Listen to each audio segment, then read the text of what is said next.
Salam değerli komanda, hər birinizi salamlayıram. Bugünləri sizə öz hesabınızda olan maaşınızı promokoda necə çevirib kiməsə bağışlaya bilərsiniz, kiməsə hədiyyə eləyə bilərsiniz, kiməsə köçürdə bilərsiniz ki, o sizə pul kimi qaytarsın. Bunu göstərmək istəyirəm. Bunun üçün mütləqdir ki, sizin şəxsi hesabınızda pulunuz olsun.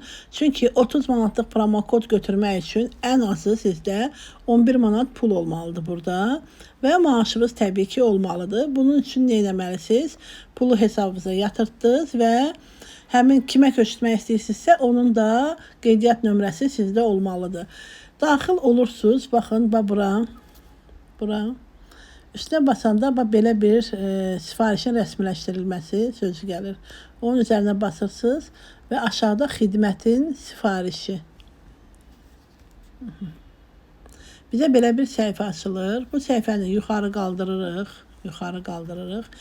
Baxın, belə bir ekran gəldi bizə. Ekranda 4 yerə bölünüb, birində yazılıb 15 manat, birində 30 manat, 9 manat, 3 manat.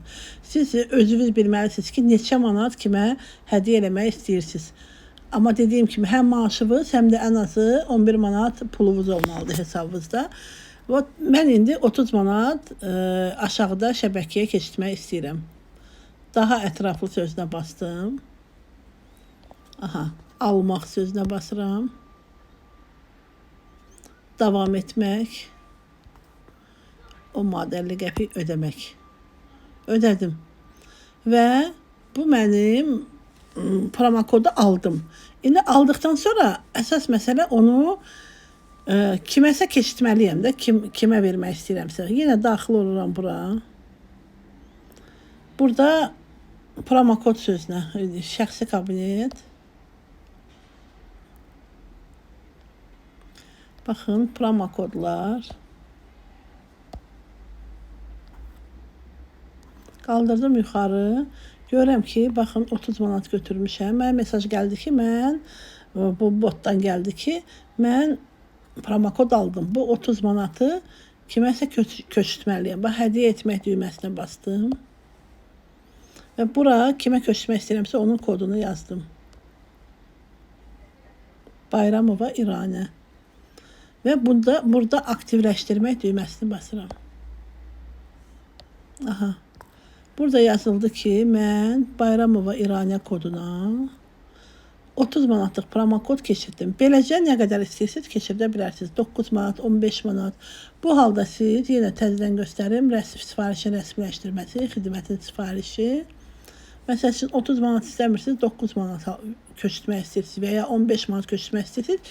Eyni halda daha ətraflıya basırsınız, alırsınız, ödəmək düyməsini bastınız və məsləhətçinin kodunu yazıb ötürürsünüz həmin məsləhətçiyə.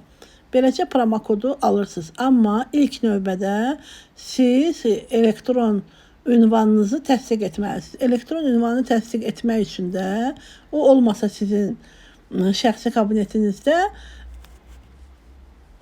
siz promokod keçirdə bilməlisiniz. Daxil olursunuz bura. Şəxsi məlumatlar. Şəxsi məlumatlar bölümündə sazlamalar. Bu olmalıdır ki, siz promokodu keçirdə biləsiniz. Sazlamalar deyil. Desəm bizi dəqiqə kontunk. Qeydiyyat məlumatları. Burada elektron adres yox. Əlaqə məlumatlarına baxın. Elektron adres, baxın, buradadır. Buna basırsınız, düzəliş etə.